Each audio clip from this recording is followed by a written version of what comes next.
Hello dear aspirants, subscribe कीजिए हमारे channel the bliss English को और बेल नोटिफिकेशन ऑन करके पाइए सारे अमेजिंग वीडियोस के अपडेट और हमारे डेली शॉर्ट क्विजेस और नोट्स को एक्सेस करने के लिए ज्वाइन करें हमें टेलीग्राम और फेसबुक पे।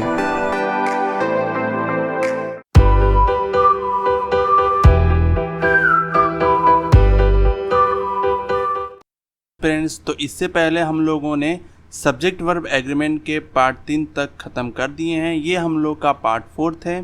तो यहाँ पे हम लोग कुछ नए रूल्स और कॉन्सेप्ट समझेंगे और एग्जाम्पल के ज़रिए उसको बेहतरीन तरीके से समझेंगे। आइए अपने नोटबुक और पेन को लेकर वीडियो को स्टार्ट करते हैं। देखिए, फर्स्ट रूल है आपका कि all of, some of, most of, a lot of, lots of, 1/3 of, 2/3 of, 3/4 of, etc. के बाद प्लूरल वर्ब आता है, लेकिन अनकाउंटेबल नाउन होने पर वर्ब सिंगुलर होता है। ठीक है, आइए एग्जाम्पल के ज़रिए उसको अच्छे तरीके से समझते हैं।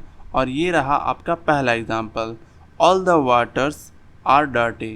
तो यहाँ पे आप देख सकते हैं ये जो आपका ऑल लगा है, ठीक है, ऑल के बाद जो आपका नाउन है ये आपका कौन सा नाउन है, पहले हम लोग डिसाइड करेंगे कि ये कौन सा नाउन है।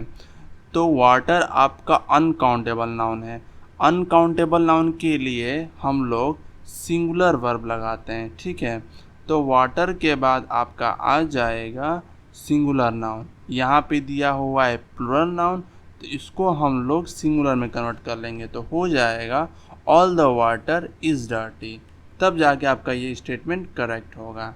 आइए बढ़ते हैं अब अपने नेक्स्ट एग्जांपल पे। नेक्स्ट एग्जांपल है आपका 3/4 of this work are still unfinished.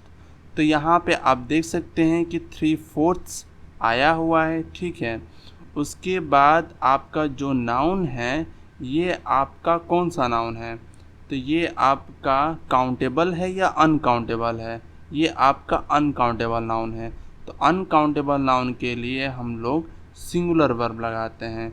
यहाँ पे दिया हुआ है प्लूरल वर्ब, इसको कर लेंगे हम लोग सिंगुलर वर्ब। तो करेक्ट स्टेटमेंट आपका हो जाएगा 3/4 of this work is still unfinished. तब जाके आपका ये स्टेटमेंट करेक्ट होगा। तो आइए देखते हैं अब अपना नेक्स्ट एग्जाम्पल। नेक्स्ट एग्जाम्पल है आपका most of the funds we got from America is used to build roads and bridges. तो यहाँ पे आप देख सकते हैं कि मोस्ट ऑफ आया है। मोस्ट ऑफ के बाद जो आपका नाउन है ये आपका द फंड्स है। यहाँ पे हम लोग ये चेक करेंगे कि मोस्ट ऑफ के बाद जो नाउन है ये आपका काउंटेबल है या अनकाउंटेबल है। तो फंड्स को गिना जा सकता है, ये आपका काउंटेबल है। तो यहाँ पे जो वर्ब होगा ये आपका प्लूरल वर्ब होगा। तो इसको प्लूरल बनाने के लिए हम लोग यहाँ पे आर कर देंगे। तो करेक्ट स्टेटमेंट आपका हो जाएगा most of the funds we got from America are use to build roads and bridges. तब जाके आपका ये स्टेटमेंट करेक्ट होगा। तो ये रहा आपका नेक्स्ट टूल। नेक्स्ट टूल आपका कहता है कि देयर, ये जो आपका देयर है ये आपका डमी सब्जेक्ट होता है। डमी सब्जेक्ट कहने का मेरा मतलब ये है कि इसका प्रभाव वर्ब पे नहीं पड़ता है, ये वर्ब को किसी भी तरीके से इम्पैक्ट नहीं करता है। जो वर्ब है ये आपके ये नाउन या प्रोनाउन से इम्पैक्ट होंगे। ठीक है, आइए इसको एग्जाम्पल के ज़रिए अच्छे तरीके से समझते हैं। और ये रहा आपका example, there is 7 days in a week. ठीक है, तो यहाँ पे जो देयर है ये तो आपका डमी है। ठीक, डमी है तो इसका प्रभाव इस वर्ब पे तो पड़ेगा नहीं, तो हम लोग नाउन या प्रोनाउन का देखते हैं। ठीक है, तो ये रहा आपका नाउन 7 days। तो ये जो डेज़ है ये आपका क्या है, ये आपका प्लूरल है, क्योंकि एक दिन की बात तो हो नहीं रही है, यहाँ पे दिनों की बात हो रही है। तो प्लूरल है तो वर्ब भी प्लूरल होना चाहिए। तो यहाँ पे आपका वर्ब क्या हो जाएगा, देयर आर, ये हो जाएगा आपका there are 7 days in a week. तब जाके आपका ये स्टेटमेंट करेक्ट होगा। आइए देखते हैं आपका next example, there is the number of good players here. तो यहाँ पे आप देख सकते हैं कि देयर आपका डमी सब्जेक्ट है। तो हम लोग जाएंगे नाउन पे। नाउन आपका प्लेयर्स हो गया और प्लेयर्स आपका प्लूरल नाउन है। तो प्लूरल के लिए हम लोगों को प्लूरल वर्ब चाहिए, तो यहाँ पे फिर आपका इस के जगह आर हो जाएगा। तो करेक्ट स्टेटमेंट आपका हो जाएगा there are a number of good players here, तब जाके आपका स्टेटमेंट करेक्ट हो जाएगा। ठीक है, आइए देखते हैं अब अपना नेक्स्ट एग्जाम्पल। नेक्स्ट एग्जाम्पल है आपका there are a lot of milk.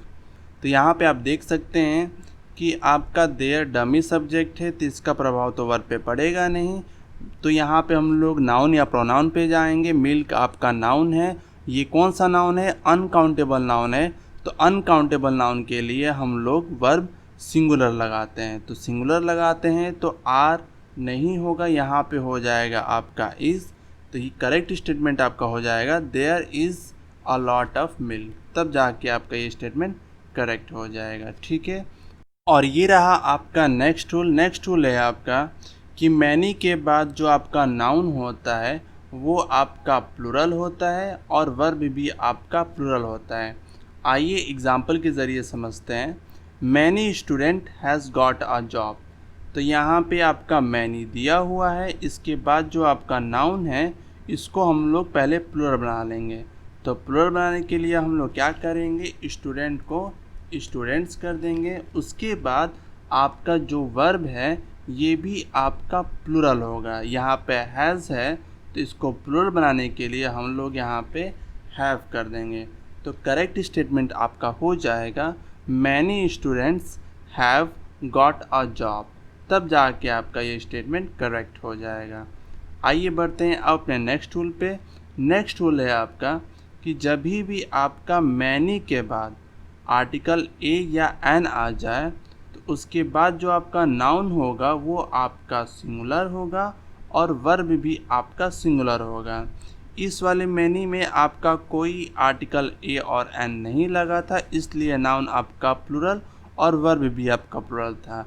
यहाँ पे मैनी के बाद हम लोग ए और एन का प्रयोग कर रहे हैं, इसलिए आपका नाउन सिंगुलर हो जाएगा और इस नाउन के हिसाब से आपका वर्ब भी सिंगुलर हो जाएगा। आइए एग्जाम्पल के ज़रिए इसको अच्छे तरीके से समझते हैं। और ये रहा आपका example, many a person are injured. तो यहाँ पे आप देख सकते हैं कि मैनी आया है, मैनी के बाद आपका आर्टिकल ए आया है और आर्टिकल ए के बाद जो आपका नाउन होगा वो आपका सिंगुलर होगा। तो नाउन को सिंगुलर बनाने के लिए हम लोग एस काट देंगे। उसके बाद वर्ब आपका सिंगुलर होगा, पर यहाँ पे दिया है आपका प्लूरल वर्ब। तो आर को सिंगुलर बनाने के लिए हम लोग क्या करेंगे? यहाँ पे इज़ कर देंगे। तो करेक्ट स्टेटमेंट आपका हो जाएगा many a person is injured, तब जाके आपका ये स्टेटमेंट करेक्ट होगा। चलिए नेक्स्ट एग्जांपल देख लेते हैं आपका many a new book have been bought. तो यहाँ पे आप देख सकते हैं कि मैनी है आपका, ठीक है। मैनी के बाद आपका आर्टिकल ए दिया है, तो आने वाला जो नाउन होगा वो आपका सिंगुलर होगा जो कि आपका है भी, पर यहाँ पे वर्ब आपको प्लूरल दिया है, तो इसको हम लोग सिंगुलर बना लेंगे। सिंगुलर बनाने के लिए हम लोग क्या करेंगे? हैव को हैज़ कर देंगे। तो करेक्ट स्टेटमेंट आपका हो जाएगा many a new book has been bought, तब जाके आपका ये स्टेटमेंट करेक्ट हो जाएगा। चलिए आइए बढ़ते हैं अब अपने नेक्स्ट रूल की ओर। आगे बढ़ने से पहले अगर आपको ये वीडियो पसंद आ रही है तो वीडियो को लाइक कीजिए और चैनल को सब्सक्राइब कीजिए, और आप हमारे साथ टेलीग्राम पे जुड़ सकते हैं, नीचे लिंक डिस्क्रिप्शन में है। मोर देन वन के बाद आपका जो नाउन होगा वो आपका सिंगुलर होगा और वर्ब भी आपका सिंगुलर होगा। याद रखिएगा मोर देन वन के बाद, ठीक है। यहाँ पे जो वन है ये बहुत इम्पॉर्टेंट है। आइए देखते हैं एग्जाम्पल के ज़रिए। देखिए more than one persons were killed. तो यहाँ पे आप देख सकते हैं कि आपका आया है मोर देन वन, तो आने वाला जो आपका नाउन होगा वो आपका सिंगुलर होगा। तो इसको सिंगुलर बनाने के लिए हम लोग यहाँ पे नाउन में एस काट देंगे, तो ये हो जाएगा सिंगुलर, और वर्ब को हम लोग सिंगुलर बनाने के लिए वर्ब को क्या कर देंगे? वॉज कर देंगे। तो करेक्ट स्टेटमेंट आपका हो जाएगा more than one person was killed, तब जाके आपका स्टेटमेंट करेक्ट हो जाएगा। आइए देखते हैं आपका नेक्स्ट टूल। तो नेक्स्ट टूल है आपका कि यहाँ पे मोर देन के बाद अगर आपका 2 या 3 आ जाए, यहाँ पे आपका 1 था, ठीक है, पर यहाँ पे आपका 2 या 3 है, मोर देन के बाद आपका 2 या 3 है, तो आने वाला जो नाउन होगा वो आपका प्लूरल होगा और वर्ब भी आपका प्लूरल होगा। आइए समझते हैं इसको एग्जाम्पल के ज़रिए, और ये रहा आपका example, more than 2 persons were killed.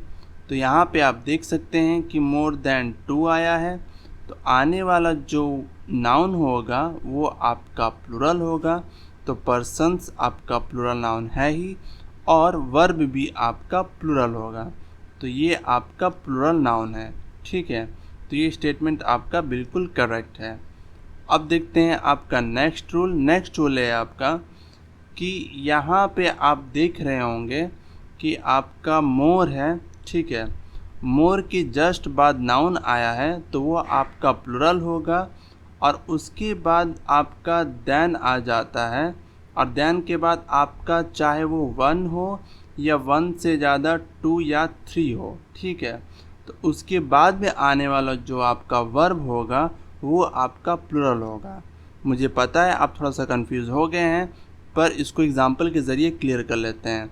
और ये रहा आपका example, more persons than 1 has been involve in this quarrel over the land.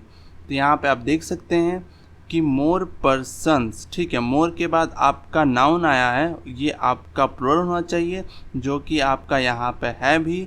उसके बाद आपका देन आया है, और देन के बाद आपका 1 है, ठीक है। यहाँ पे आपने देखा था कि मोर देन 1 आएगा, और उसके बाद जो नाउन आएगा वो आपका सिंगुलर होगा, पर यहाँ पे आप देख रहे हैं कि मोर के जस्ट बाद आपका नाउन आया है जो कि आपका प्लूरल है, और देन के बाद आपका 1 है, तो इसके बाद जो आपका वर्ब होगा ये आपका प्लूरल होगा, ठीक है। तो ये आपका प्लूरल हो जाएगा। तो प्लूरल के लिए हम लोग क्या लिखेंगे, हैव कर देंगे। तो करेक्ट स्टेटमेंट आपका हो जाएगा, more persons than 1 have been involve in this quarrel over the land. तब जाके आपका ये स्टेटमेंट करेक्ट हो जाएगा, ठीक है। तो आइए देखते हैं अब अपना नेक्स्ट रूल। नेक्स्ट रूल है आपका कि कोई भी नेम ऑफ बुक या नेम ऑफ डिजीज़ या name of hotels, name of country, name of movies या नेम ऑफ गेम्स हो, तो इनके साथ आपका जो वर्ब होगा वो आपका सिंगुलर होगा। फ़र्क नहीं पड़ता है कि ये अपने साथ एस लेते हैं या नहीं लेते हैं, ठीक है, पर इसके बाद में आने वाला जो वर्ब होगा वो आपका सिंगुलर वर्ब होगा, हमेशा याद रखिएगा। आइए इसको एग्जाम्पल के ज़रिए अच्छे तरीके से समझते हैं, और ये रहा आपका example, the United States are a rich country. तो यहाँ पे आप देख सकते हैं कि आपका नेम ऑफ अ कंट्री है, यहाँ पे आपका एस दिया हुआ है, तो आप इसको प्लूरल नहीं मान सकते हैं क्योंकि ये कंट्री का नाम है तो यानी सिंगुलर है, और इसके आगे जो आपका वर्ब होगा ये आपका सिंगुलर वर्ब होगा। तो सिंगुलर के लिए हम लोग क्या करते हैं, आर को इज में बदल देंगे। तो करेक्ट स्टेटमेंट आपका हो जाएगा, the United states is a rich country. तब जाके आपका ये स्टेटमेंट करेक्ट होगा। आइए देखते हैं आपका next example, the 3 idiots are an interesting movie.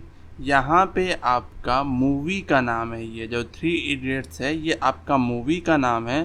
तो अगर ये नेम ऑफ अ मूवी है तो इसके बाद में आने वाला जो वर्ब होगा ये आपका सिंगुलर होगा, तो ये आर की जगह आपका इज़ होना चाहिए। तो करेक्ट स्टेटमेंट आपका हो जाएगा, the 3 idiots is an interesting movie.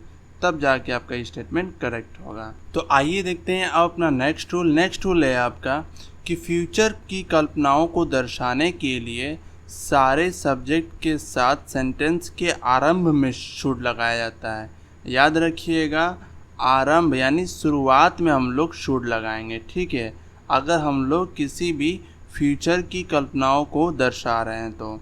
आइए एग्जाम्पल के ज़रिए उसको समझते हैं। You should need my help, please feel free to tell me about it.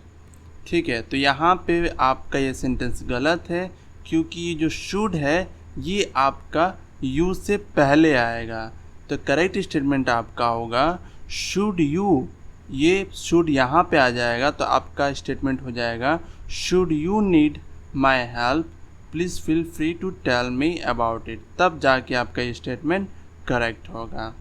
तो देखिए फ्रेंड्स, अगर आप सब्जेक्ट वर्ब एग्रीमेंट का पूरा वीडियो अच्छे तरीके से देख लेते हैं तो आपको कहीं और जाने की ज़रूरत नहीं पड़ेगी और आप अगले वीडियो में प्रैक्टिस सेट लगा लेते हैं तो आप एग्ज़ाम के लिए एकदम अच्छे से तैयार हो जाएंगे, ये मेरा गारंटी है। ठीक है, तो चलिए आगे बढ़ते हैं कि पास्ट की क्षमताओं को दर्शाने के लिए कुड का प्रयोग करेंगे। आइए एग्जाम्पल के ज़रिए उसको समझते हैं। द जज tested the accused to see if he would read the English language. ठीक है, तो यहाँ पे हम लोग पास्ट की क्षमताओं को दर्शा रहे हैं तो हम लोग किसका प्रयोग करेंगे, कुड का।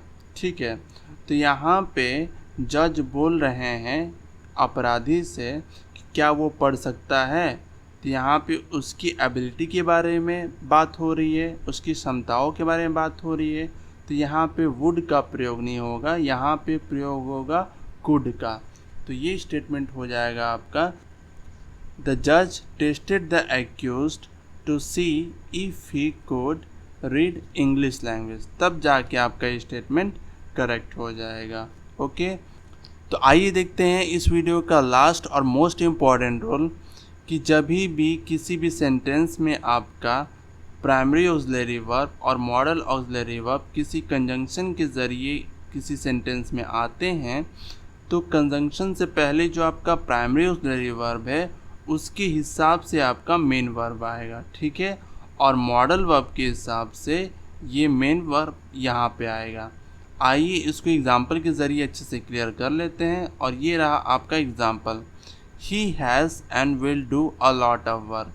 तो यहाँ पे आप देख सकते हैं कि हैज़ आपका ऑक्सिलरी वर्ब है, प्राइमरी ऑक्सिलरी वर्ब, और विल जो है आपका मॉडल ऑक्सिलरी वर्ब है। ठीक है, तो यहाँ पे आपका कंजंक्शन से जोड़कर प्राइमरी ऑक्सिलरी वर्ब और मॉडल ऑक्सिलरी वर्ब एक सेंटेंस में दिया गया है। तो एक बात याद रखिएगा, ये जो आपका वर्ब है, ठीक है, तो प्राइमरी ऑक्सिलरी वर्ब जो हैज़ है इसके हिसाब से यहाँ पे मेन वर्ब लगेगा। तो इसके हिसाब से मेन वर्ब क्या हो जाएगा, आपका हैज़ डन हो जाएगा। ठीक है, ये आपका हैज़ डन हो जाएगा, he has done and will do a lot of work, तब जाके आपका ये स्टेटमेंट करेक्ट हो जाएगा।